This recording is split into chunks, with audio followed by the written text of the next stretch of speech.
can, give us a little bit of background on you and what you bring to the table. And I know Don and IQ and myself will have some questions for you, my friend. Well, let's see. I am an attorney. I am from Texas. I have an office in Tyler, Texas, which is kind of east of Dallas, and I have an office in Houston. I've been practicing law for over 30 something years. I probably don't want to say how many somethings, but I'm also married to a lawyer, and we have two daughters. My oldest daughter just got engaged, so I kind of specialize in criminal justice reform, bail law, and I have written articles that have been published across the United States on bail reform, criminal justice reform issues. Um, yeah, and so I have become knowledgeable, or I've set out to become knowledgeable on what works and what does not work from the criminal justice reform debate. And it's kind of interesting to be involved in that because, like you said, there's some facts that are indisputable, but when you get into this debate, those indisputable facts get disputed or ignored, probably mostly ignored. Yeah, yes, yes. Um, IQ, I I'm want to going to start. I jump want right, to go Jimmy, ahead, I'm going to Don. jump Go ahead, Don. Jump in right there, in there and baby. just ask one question. Um, uh, we talk about bail reform, but why don't liberals want to reduce bail when bail is designed to ensure that people show up for their hearing? I Uh, don't know. I've never understood that. that's a really good point. Why would they want to do that? And I would say it's all political. So it starts out with identity politics. Their argument is that one, your identity is being taken advantage of, and you need to get mad about it. You're not getting treated the same equally, and so you need to vote a certain way based upon your identity. I think that's where it started.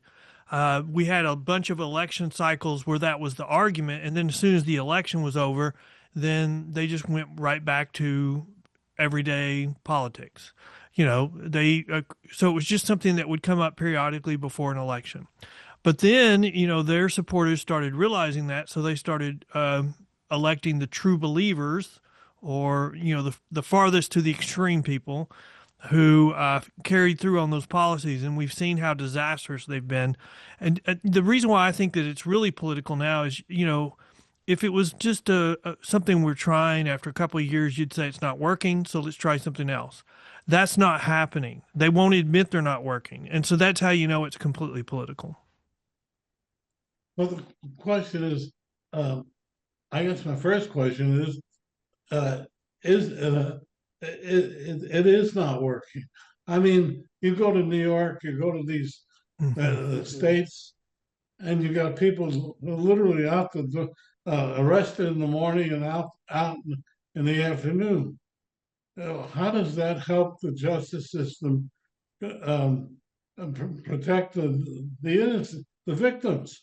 It doesn't. It doesn't. If you go to California, we had District Attorney Gascon that just got defeated in November, and he got defeated badly. But he was one of those Soros DAs. But when, someone asked his PR team about the very question you asked about victims of crime, and their response was, well, we just have a disagreement about who the real victim is.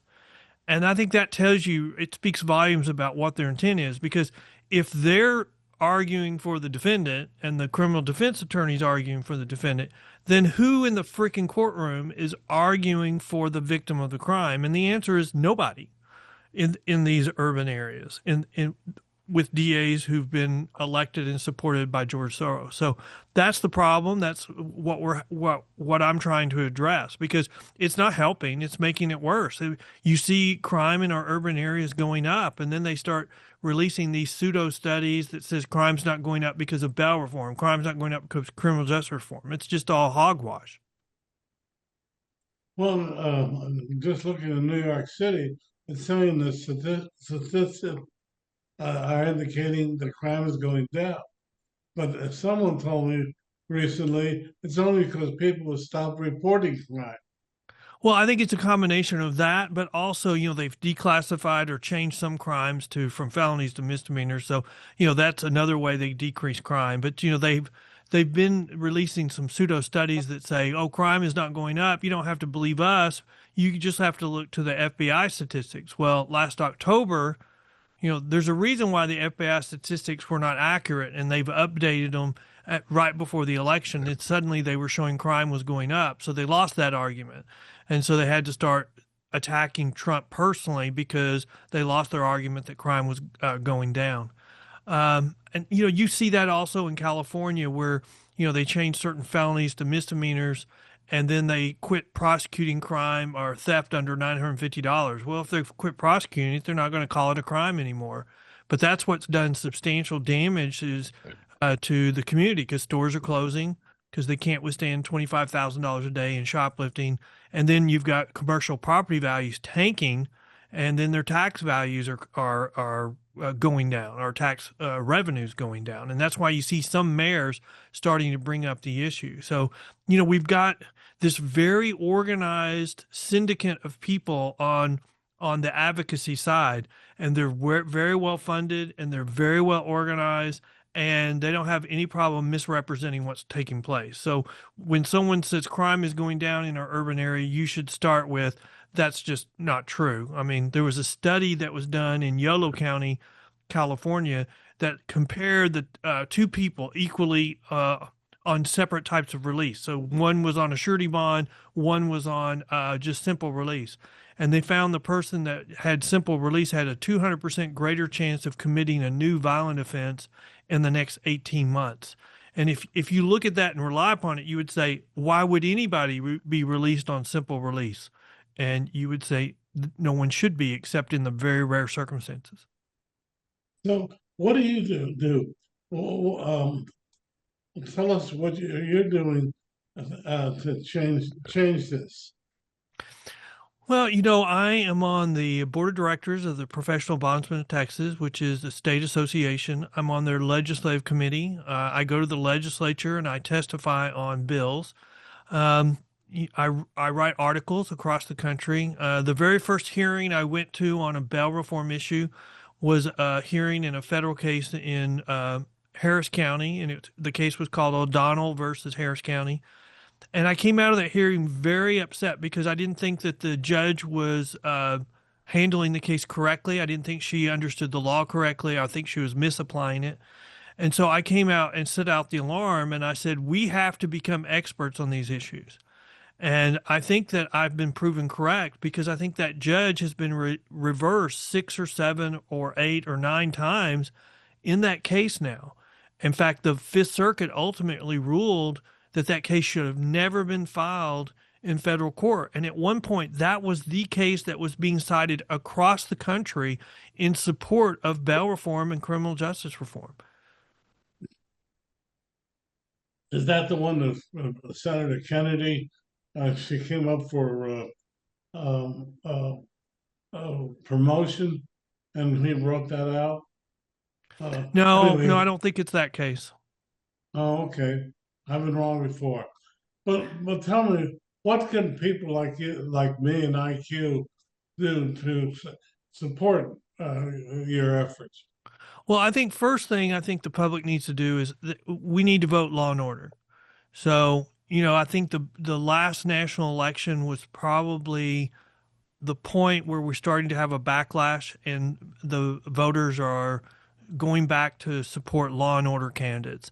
And that's making a difference. So in this area where we have Soros-supported DAs, they usually have a 1 to 2 term shelf life, and then they'll get defeated. And they'll be replaced by law and order district attorneys. If people want to, look at the issues that we're talking about, you can go to our website, pbtx.com. We have a blog where we highlight important criminal justice stories. And we also have our own podcast called The Bell Post. There's a link on our menu, but you can also go to thebellpost.com. IQ, do you want to jump in here? Well, I let, why is there people start first? Anyway, question. Why can't lawyers in America who are conservative take the state, the officials of the state to court? I don't understand. People are paying taxes to be protected. And yet those officials are allowing criminals to steal $950 per felony or whatever you want to call it and get away with it. But these people are paying taxes. Why are they paying taxes? Why are they not refusing to pay taxes? Please, could you explain that to me? Well, your first question, why can't the public sue their politicians, their political leaders for not providing public safety? And the simple reason for that is they have immunity. So they have immunity for most lawsuits. Like, our police. The general public can't sue the police for making a mistake because they have qualified immunity. And the advocates attack that, saying, well, we should be able to sue them. But the reality is, if we didn't have qualified immunity for our police officers, nobody would be a police officer, because anytime anyone with money or an activist group just wants to play games, then you're going to have that. So I think the same concept applies for our politicians. Maybe it shouldn't apply as much, but it does. And so I think the elections is where we're supposed to be making these decisions. And what I encourage the public is, we can go back to our identity politic games, with the next election, but we need one more election of voting law and order so that our friends on the left get defeated, and then they will revert back to what they've always been, which is a law and order party, just like the Republicans have been. Ken, I understand that. But let me put it another way. Take a piece of garbage called Newsom. He failed as a mayor. He failed as a governor. He let the places in the Palisades burn, tens of thousands of homes, multi-million-dollar homes, and he can get away with it? Why? But he is responsible. His job was to protect the state. His job was, as a governor, he was supposed to have the water available to put the fires out. How can he have immunity? I don't get it. Honestly, I don't get it. Well, but that's the basis of our system. The public will get tired of him. I mean, there's a reason why he's underwater with his statewide favorability, and there's a reason why he's trying to be so vocal. He's reaching out to the far left because he's so underwater. So you've got because he's planning on running again in a different. He's planning on running for president because he can't run again for governor, and I don't think he could win again for governor. But the problem we have in California is there's a whole bunch of reasons why that's a problem. I mean, it has.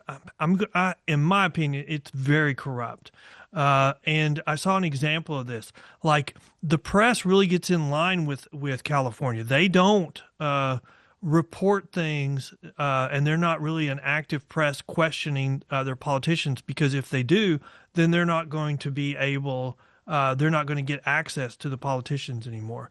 And so that's a recurring problem there.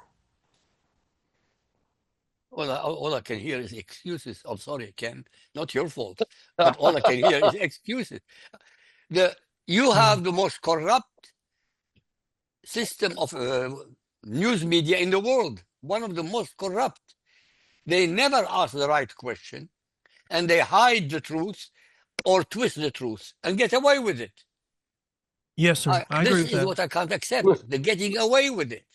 Yes, sir. I agree with that. I mean, I do agree. I think that there's a lot of problems in California, and where I first saw it, where I realized it was a big problem is, with not Soros, but Elon Musk and the launches he was doing in California, and they have a state agency that approves that, and they just said, I mean, publicly, they just said they were going to not approve it because they didn't like his politics. Well, I mean, where would that ever pass muster except in a corrupt place?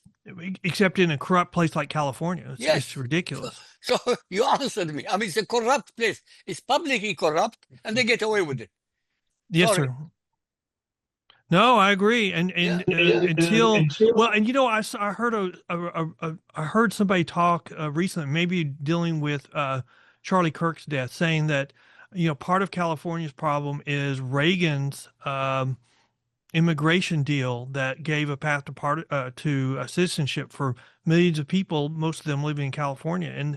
And the point they were making is that if California voted Republican, it would be several decades before the country would vote in a Democrat president ever again. And I think that's probably a good point. Several decades, I would say 200 years before they come back. Yeah, maybe that's the point they made. Yeah. Well, I hope 2026 will change everything. I hope so. Really, Yeah. there's nothing else. There's absolutely nothing else. Well, I mean, look, the public slowly seeing what's going on. Right now in California, they're voting for law and order Democrats instead of Republicans. And so we've got to change that. We need them to be supporting Republican candidates. But part of that problem is the Republicans have poisoned, or maybe the Democrats have poisoned the brand, and so we've got to get that fixed. Okay. I have no more questions, honestly. Really. It's just too upsetting for me.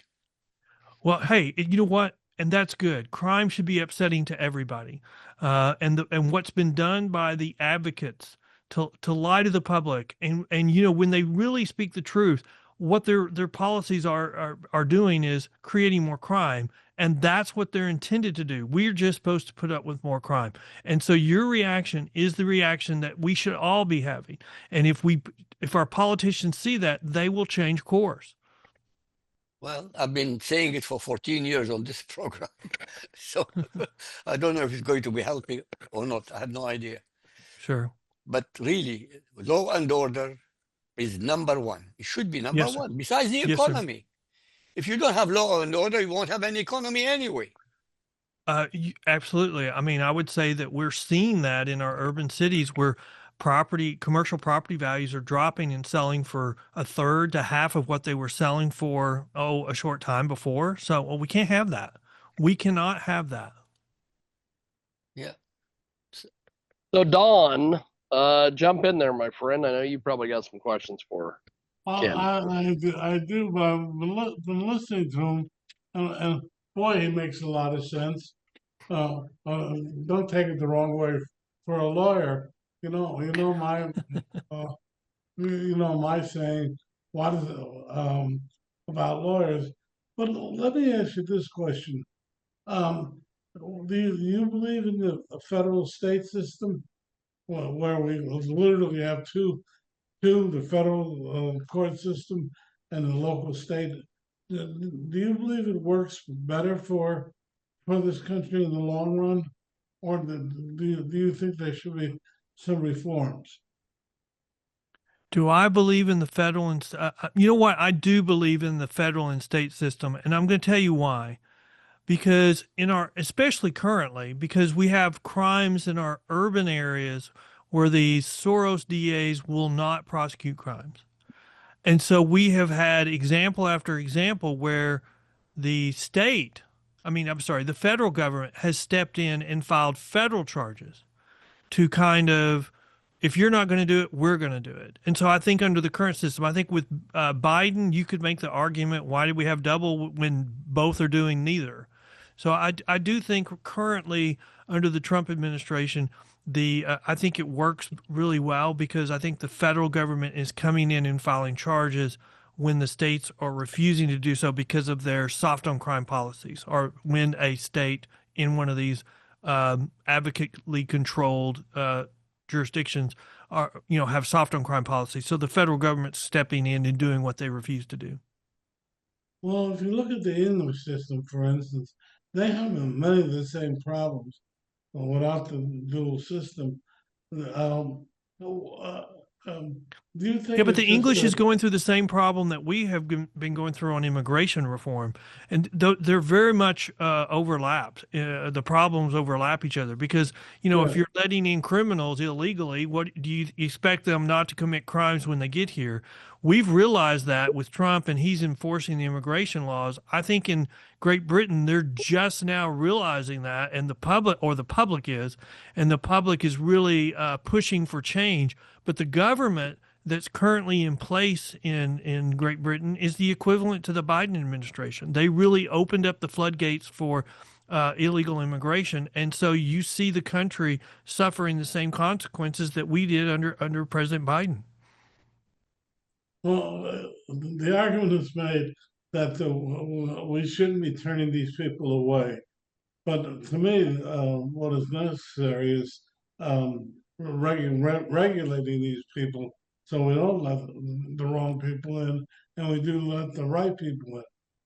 Well, when How you do have a you, substantial numbers of the people in prison that are foreigners or illegal aliens, then I think that tells you you've got a problem. I mean, when you have 50% of the people that are being held in your county jails that they're illegal aliens, that tells you. I mean, the argument that's just completely ignored by the advocates is this argument that Trump is making, that we have criminals, we have gang members that have come here illegally, and we have career criminals that have come here illegally.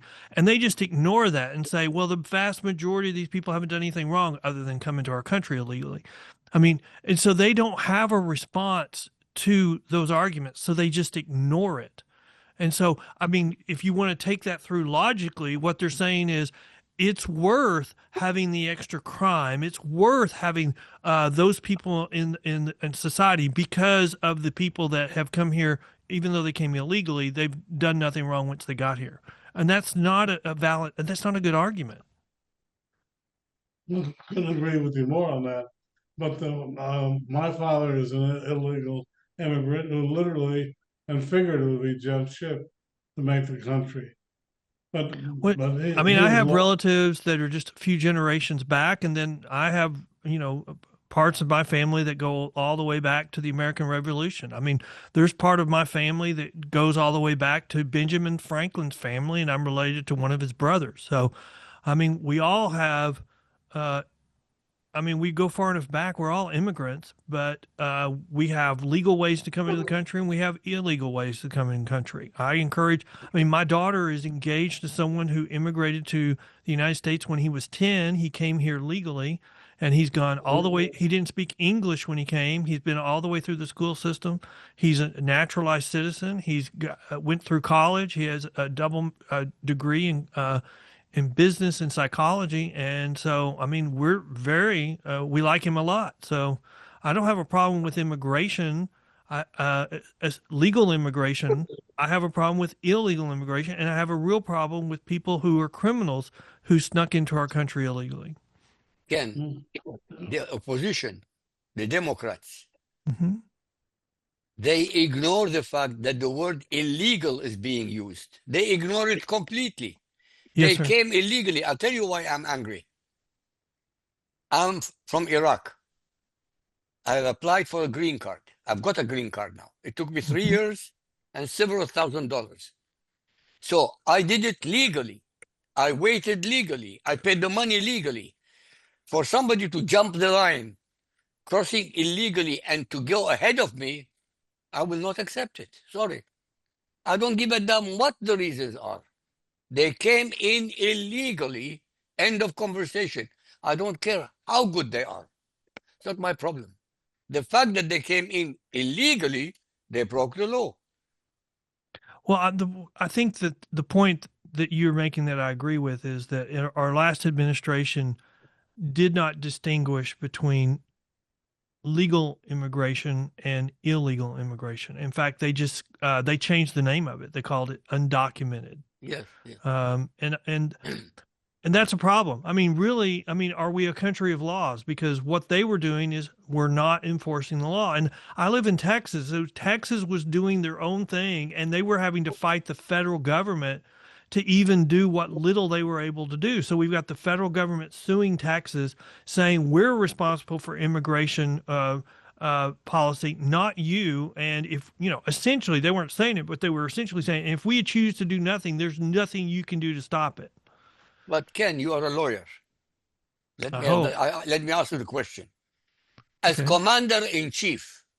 Mhm. Biden betrayed the United States of America. Betrayed. The word is betrayed. I want somebody to prove me wrong. How can anybody prove me wrong?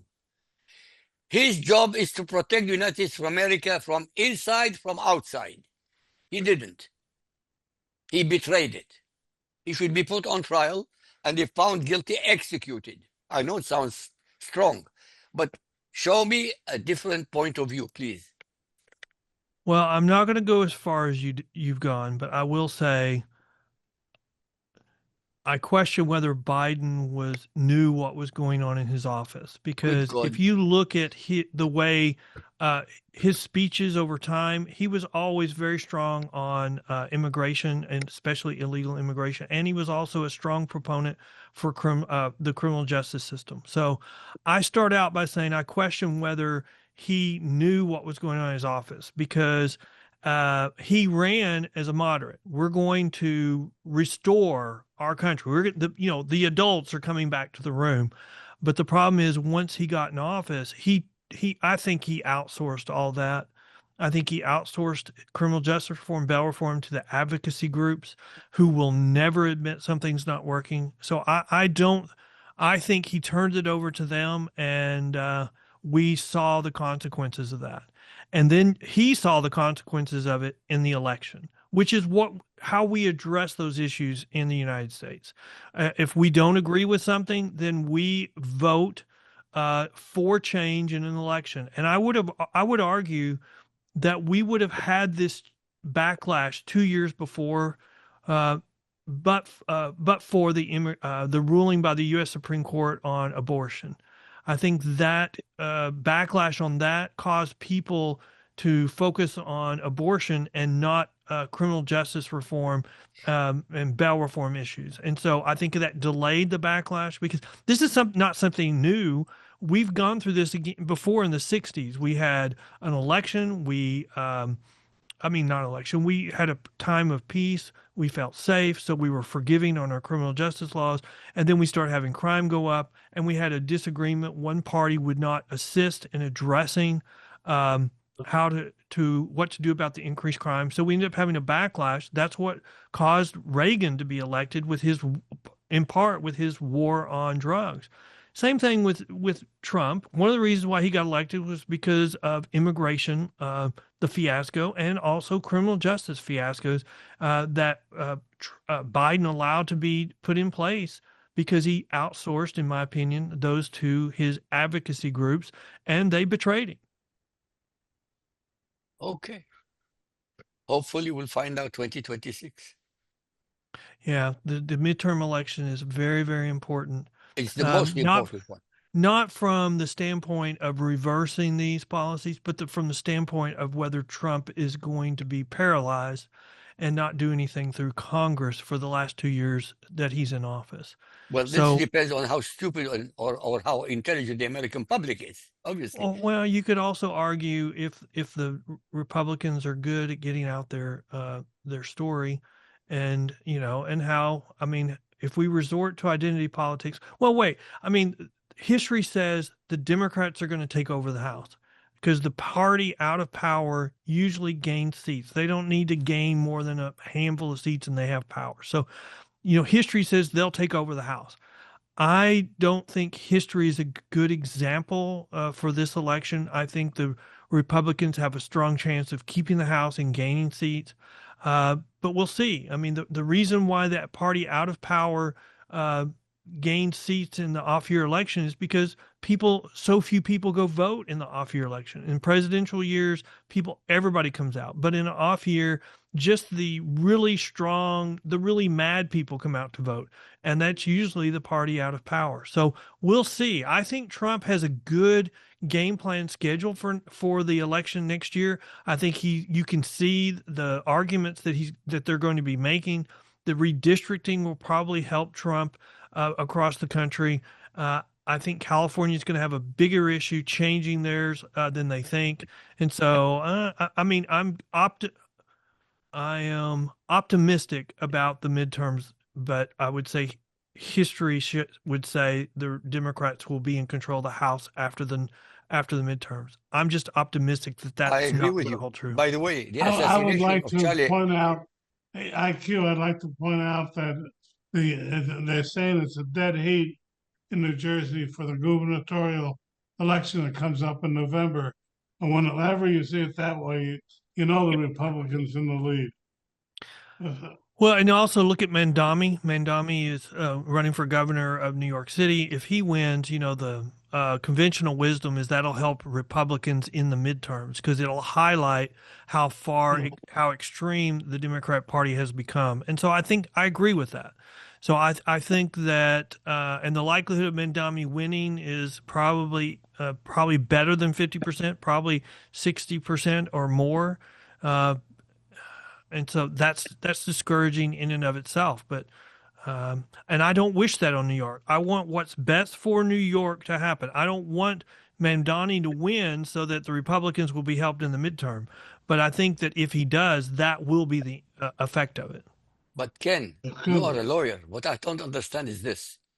Mandani, no, very important. It's very important. Listen, my subject is Islam. Your subject is law. My subject for all my life is Islam. Mandani said, I am the first Muslim mayor. He didn't say American Muslim. He didn't say Muslim American. He said Muslim. Now, as a Muslim, ask him one question. Anybody should ask him this question. As a Muslim, what do you call all Americans who are not Muslims? The answer he should say is kuffar. The next question, what is the destiny of kuffar under Sharia? The answer is either submit to Islam or be exterminated. Ken, one single question, we destroy Mamdani. One single question. But who's going to do it? I can't do it. I'm not in America. But if somebody allows me and makes an appointment, believe me, I'll fly first class and I'll come. Well, those questions aren't going to be asked in New York. I mean, they're just not. I mean, why? Because, okay, same thing with. I mean, this is probably not going to be popular, but when Obama ran for president, do you remember after he was elected, there was a period of time where the late night comedians could not even make jokes about him because the audience would get mad right then. It's kind of hard to imagine that just a few short years ago that we had that climate. We were so hopeful for someone who was elected president that we were so protective of him that if someone made jokes about him, we would attack them. Well, I think that's what Mamdani is going through. The press is protecting him because he's novel, and they're what their thought is. Well, wouldn't it be great to have have that kind of diversity? It's kind of like their DEI thing. It's not a diversity. He is a traitor. What do you mean diversity? He's a traitor. Hey, you're not going to get an argument from me. I'm not going to defend Mamdani. Ken, I'm not attacking you're you asking me. I'm trying to understand the question. The reason why I was laughing is you that say. You keep saying you're the lawyer. I mean, I swear every time you say it, I hear my mom, who has passed away, so God bless her soul. But she used to tell me all the time. I would ask her a question, and she'd say, "Well, I don't know. You're the lawyer. You tell me." I'm like, "I'm a lawyer, but I don't have any magic pill or magic something to say that's going to cure all of our ills. In fact, and there's parts of this country that would say I'm part of the problem." Okay. Sorry, I asked the question. No. Just I was just telling you what brought to my memory when you said you're the lawyer. So Ken, this has been fantastic. As we wrap up here, let's start with IQ Al-Rassooli. IQ, where do we get your books and everything, my friend? My books are Lifting the Veil: The True Faces of Muhammad and Islam. You can get them in Amazon easily. Ken, it was a pleasure talking to you. Oh, very, very much. I enjoy talking to you, IQ. So, Don Mazzella, how's your book doing? Where do we get it? All that. Well, the book is doing good. As the ruler of the seas, 2sbdigest.com, hashtag 2sbdigest, and of course,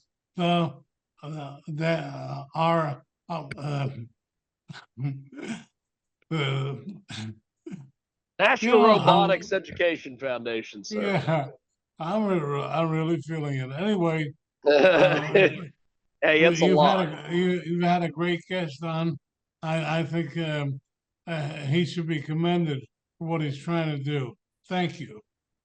No, well, thank you very much. I mean, I will tell you that what's happened in the country in the last couple of weeks has been very upsetting, with the Charlie Kirk assassination. And now we've had, I think today we had students chased off of a campus trying to do something similar.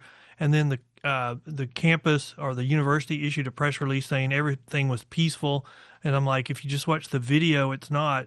So, people like me who get involved in these debates, we're more than happy to have a conversation.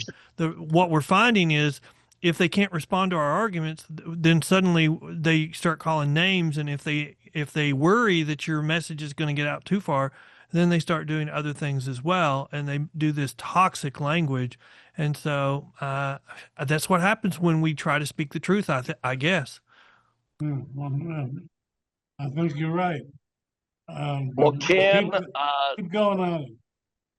Thank you. You have been amazing, Ken. Thanks for doing this.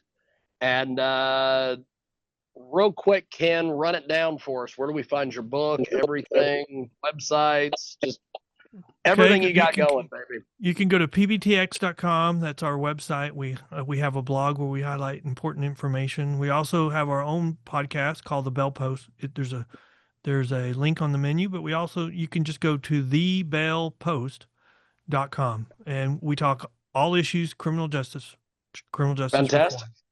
Fantastic. Well, my thanks to IQ Al Rizzoli, Don Mazzella, our previous guest Charlotte Dennett, and of course our man here, Ken Good. Thank you, sir. You're welcome. Appreciate it. You guys have yourself a wonderful day.